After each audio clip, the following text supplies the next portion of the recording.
గత దశాబ్ద కాలం పాటు బీఆర్ఎస్ అంటే కేసీఆర్ అంటే బీఆర్ఎస్ అన్నట్లుగా పరిస్థితి ఉండేది. ఆయన చెప్పిందే వేదం, ఆయన చేసేదే చట్టం అన్నట్లుగా కొనసాగింది. కానీ ఎప్పుడైతే ఆ పార్టీ అధికారాన్ని కోల్పోయిందో అప్పటి నుంచి సీన్ రివర్స్ అయింది. ఇప్పుడు ఆ పార్టీ నేతల్లో ఐక్యరాగం లోపించి పార్టీపైనే అసంతృప్తి వ్యక్తం చేసే పరిస్థితి వచ్చింది. గత టీఆర్ఎస్ ఆవిర్భావం నుంచి కేసీఆర్ను, ఆ పార్టీను అభిమానులు అక్కున చేర్చుకున్నారు. ఉద్యమ నేతగా కేసీఆర్ ఏ పిలుపునిచ్చినా కార్యకర్తలు, అభిమానులు దానిని సక్సెస్ చేశారు. ఉద్యమ కాలం నుంచి పార్టీకి అండదండగా నిలిచారు. ఆది నుంచి పార్టీలో కేసీఆర్ చెప్పిందే నడిచింది. ఆయన చెప్పినట్లే నేతల నుంచి కింది స్థాయి నాయకుల వరకు పాటించారు. ఏనాడు కూడా ఎక్కడా కూడా పార్టీలో అసంతృప్తి కల్పించిన దాఖలాలు లేవు. ఆ ఊపులోనే టీఆర్ఎస్ పార్టీ నుంచి గెలిచిన నేతలు ప్రత్యేక రాష్ట్రం కోసం రాజీనామాలు చేసినా మరోసారి హక్కున చేర్చుకున్నారు. ఎన్నిసార్లు ఎన్నికల్లో అన్నిసార్లు ఓటు వేసి గెలిపించుకున్నారు. ఒక్క అసెంబ్లీ ఎన్నికల్లోనే కాదు, స్థానిక సంస్థల వరకు కూడా ఎక్కడ చూసినా గులాబీ జెండాలు దర్శనమిచ్చాయి.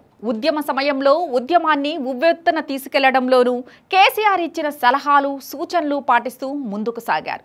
చివరకు ఎలాగోలా రాష్ట్రం అయితే సిద్ధించింది. రాష్ట్రం ఏర్పాటు తర్వాత వచ్చిన ఎన్నికల్లోనూ కేసీఆర్ను బంపర్ మెజార్టీతో గెలిపించి ఆయనకే ముఖ్యమంత్రి హోదా దక్కేలా కార్యకర్తలు కానీ నాయకులు కానీ కష్టపడ్డారు. అయితే కేసీఆర్ ముఖ్యమంత్రి అయినప్పటికీ అటు పార్టీని ఇటు ప్రభుత్వాన్ని రెండు కళ్ళు అన్నట్లుగా ముందుకు నడిపించారు.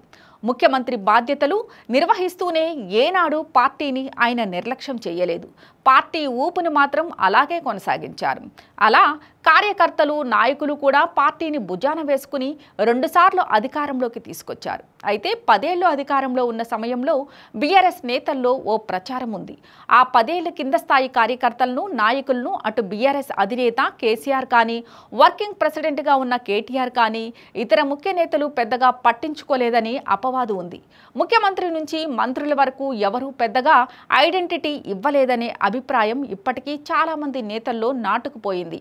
ఎంతసేపు కేసీఆర్ పార్టీని పెద్ద తలకాయనే పట్టించుకున్నారని, కింద స్థాయి నాయకత్వానికి పెద్దగా భరోసా ఇవ్వలేకపోయారని మండిపడుతున్నారు. అటు మొన్నటి అసెంబ్లీ ఎన్నికల్లో బీఆర్ఎస్ పార్టీ అధికారం కోల్పోయింది.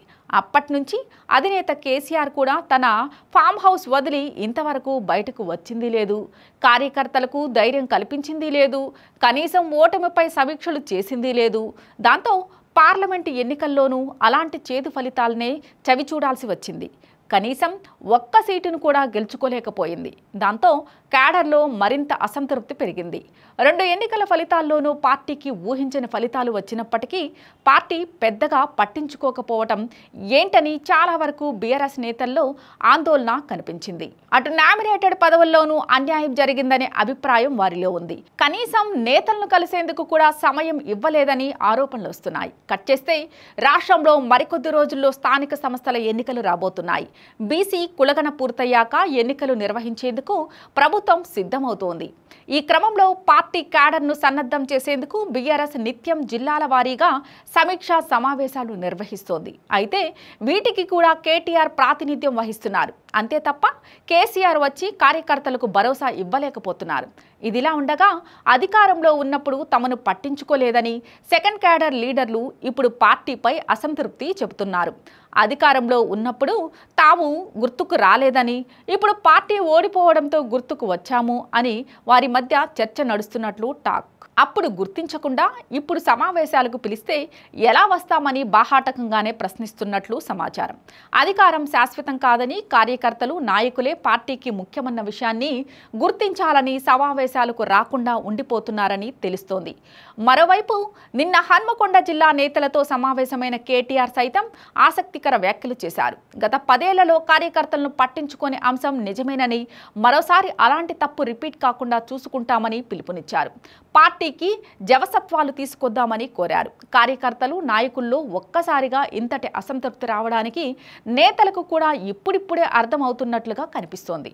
రాబోతున్న స్థానిక ఎన్నికల నేపథ్యంలో పార్టీ సెకండ్ క్యాడర్ లీడర్ల నుంచి ఇలాంటి సహాయక నిరాకార కనిపిస్తుండటంతో పార్టీ ముఖ్య నేతలంతా ఇప్పుడు ఆలోచనలో పడ్డారని సమాచారం.